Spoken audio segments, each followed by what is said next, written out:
దాని కరీంనగర్ జిల్లా పోలీస్ కమిషనరేట్కు చెందిన జెమికోట సీఐ రవికి సంబంధించి ఆడియో వైరల్గా మారింది. సీఐతో వాగ్వాదానికి దిగాడు ఓ వ్యక్తి.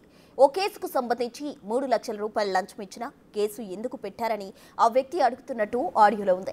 పిఎస్కు వచ్చి సీఐ గది బాత్రూంలో 3 లక్షల రూపాయలు పెట్టా అని ఆ వ్యక్తి చెప్తున్నాడు. బాత్రూంలో డబ్బులు పెట్టిన వీడియో సైతం తన దగ్గర ఉందని అంటున్నాడు. లంచం తీసుకున్న తనకు న్యాయం చేయలేదని చెప్తున్నాడు. బాత్రూంలో డబ్బులు పెట్టిన వీడియోను మీడియాకు, పోలీసు ఉన్నతాధికారులకు పంపిస్తారని ఆ వ్యక్తి పోలీసు అధికారిని బెదిరించిన ఆడియో వైరల్గా మారింది. అయితే ఆడియో వైరల్ చేసిన సదరు వ్యక్తిపై గతంలో పలు విమర్శలు ఉన్నట్టు ప్రాథమిక విచారణలో వెల్లడైంది. హలో సార్, ఎక్కడ నువ్వు? పోలీస్ స్టేషన్లో ఉన్నాను. ఎక్కడ సార్? నేను బయట ఉన్నాను. Listen to me. ఇక్కడ గేట్ దగ్గర ఉన్నారండి. వినండి ముందుగా వినండి. ఏమైందో చెప్పండి. నువ్వు చెప్తున్నాను. ఆ రోజు మీ బాత్రూమ్ లో తీసుకొచ్చి 3 లక్షలు పెట్టిన చూసిరా? అది ఏ మీరు 3 లక్షలు ఎవరు? వినండి. హలో, ఎవరు పెట్టారండి? ఆ వీడియో రికార్డింగ్ మీ సీసీ ఫుటేజ్ కనీసం అది మీ ఆ మాత్రం క్యాచ్ చేసుకోకుండా ఏమైందండి? మినిమం నేను 3 లక్షల రూపాయలు లోపల దాని లోపల మీ దగ్గరనే సీసీ ఫుటేజ్ ఉన్నది కదా, దాన్ని మీరు దృష్టిలో పెట్టుకోకుండా ఏమనుకుంటున్నావు?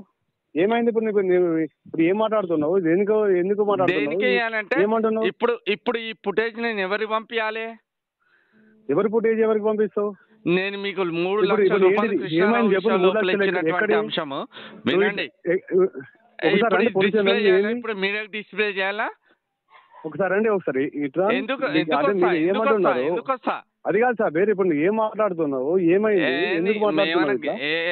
ఇవన్నీ పిట్ల కథలు వద్దు కానీ గౌరవనీయ సబ్ ఇన్స్పెక్టర్ పోలీస్, మీరు ఆ రోజు తీసుకున్నటువంటి అసలు మీరు అన్ని చూసారు కానీ నా మీద పెన్ను పెట్టుకున్నా అది అంతా క్యాప్చర్ చేస్తాందని కనీసం జ్ఞానం లేకుండా 3 లక్షల రూపాయలు లంచం తీసుకుంటారు. ఎట్లా 3 లక్షలు తీసుకున్నాను? బాజాప్తా ఒకసారి నువ్వు చూపెట్టారు కాదు. ఇప్పుడు నేను మీడియాకి రిలీజ్ చేస్తున్నా. నేను మీ బాత్రూమ్ పక్కన ఏమైందో చెప్పరండి.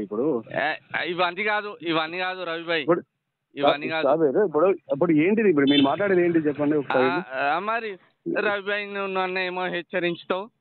నేను వ్యక్తిని రవిభాయ్, నువ్వు అసలు మిస్టేక్ చేసింది ఎక్కడ తెలుసా? నేను యాకూబ్కి ఇస్తా అన్న తర్వాత నువ్వు మిస్టేక్ చేసి నన్ను నమ్మినవు.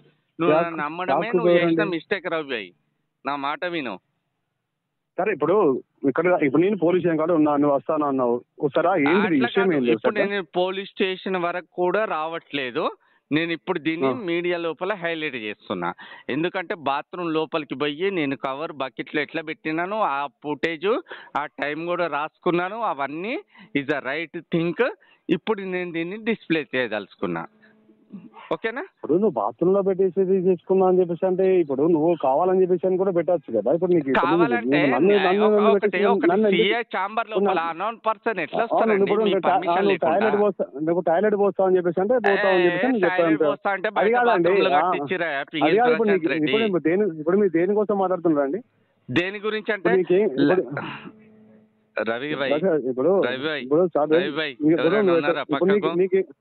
నా దగ్గర ఎవరు లేరు. ఏందో చెప్పండి. ఇప్పుడు చెప్పండి అనకు. ఇవన్నీ అదు అని పిట్ట కథలు. అదే సాబిర్ భాయ్, నీకు ఏం కావాలి? ఇప్పుడు నువ్వు ఏం మాట్లాడదలుచుకున్నావు? సరే, ఒక కృష్ణారావు గారిని తీసినావు. ఆ టైం కృష్ణారావు గారు వచ్చి మాట్లాడిపిస్తున్నావు. మీకు లంచం ఇచ్చిన, బాత్రూమ్ లో పెట్టినా, దాని తర్వాత కూడా ఎట్లా ఎఫ్ఐఆర్ చేసిరు మీరు అట్రాసిటీ. సరే, మీరు ఏవచ్చు, అది గౌరవ ఇప్పుడు సార్కి చెప్పండి, దాన్ని తెలిసేసుకొని. ఇప్పుడు మీరు కావాలని చెప్పేసుకొని ఇప్పుడు వాళ్ళు ఇచ్చింది కాబట్టి చేసింది అని చెప్పేసి అని చేస్తే ఇప్పుడు విత్ వీడియో చూపించుతా. నేను విత్ వీడియో మీరు ఒకసారి నేనే స్టేషన్కి ఎందుకు రావాలి? నేను దాన్ని డిస్ప్లే చేస్తా కదా. మీరు హలో చెప్పండి ఒకసారి. ఇప్పుడు నువ్వు డిస్ప్లే చేస్తావా అని చెప్పేసి నువ్వు దేనికోసం వచ్చినావా, నువ్వు ఎక్కడికి వచ్చినావా, నువ్వు దేనికోసం పోయినావా అని చెప్పేసి అది కాదు కదా ముచ్చట. ఇప్పుడు నువ్వు ఎందుకోసం కేసు చేసినావు అని చెప్పేసి కేసు పిటిషన్ ఇస్తే కేసు చేస్తావు. ఇప్పుడు నువ్వు ఇచ్చిన పిటిషన్ కేసు చేస్తావు. కేసు చేసిన తర్వాత నువ్వు బాత్రూమ్ వచ్చేసిన బాత్రూమ్ పోదాం అని చెప్పేసి దాన్ని పెట్టుకొని నువ్వు థర్డ్ పర్సన్ కు ఉచ్చబోసే అంత అధికారం ఉన్నదా? అరే నువ్వు ఎందుకు అక్కడికి వెళ్ళి నువ్వు మాట్లాడతారు? ఎంత అని చెప్పేసి అంటే వరంగల్ చెప్తాను, గారు, ఎంత ఉన్నది? వినండి వినండి వరంగల్ రవి గారు వినండి. సరే అండి, ఇప్పుడు నువ్వు నీకు ఇప్పుడు ఏమన్నా అంటే ఇప్పుడు ఏం వచ్చేసి నీ వర్షన్ ఏంటిది, నువ్వు వచ్చేసి నువ్వు పిఎస్ లో ఉన్నావు, వస్తే అంటే రండి వచ్చి మాట్లాడాలి నీకు వచ్చిన దాన్ని. వచ్చేం ఓకేనా? మాట్లాడతాను రవి. రవి నా మాట విను, నేను వచ్చి ఏం మాట్లాడతాను? ఇప్పుడు నువ్వు వచ్చేసింది నువ్వు మాట్లాడి సార్ మాట్లాడిపిస్తా అన్నావు, మాట్లాడిపోయినావు, నువ్వు తర్వాత చూస్తా అని చెప్పేసి అన్నావు. ఒక నిమిషం, నేను మీకు అదే వీడియో పంపిస్తున్నా, ఒకసారి చూసిన తర్వాత పరిచయం. దీనికన్నా బిఫోర్ నేను సిపి గారికి పంపిస్తున్నా ఆ వీడియో, ఒక్కసారి ఇప్పుడు నువ్వు సిపి చూడండి. గారు ఇప్పుడు సిపి గారు పంపిస్తా అది కాదు, నువ్వు ఫస్ట్ ఇప్పుడు నీకు ఏం కావాలి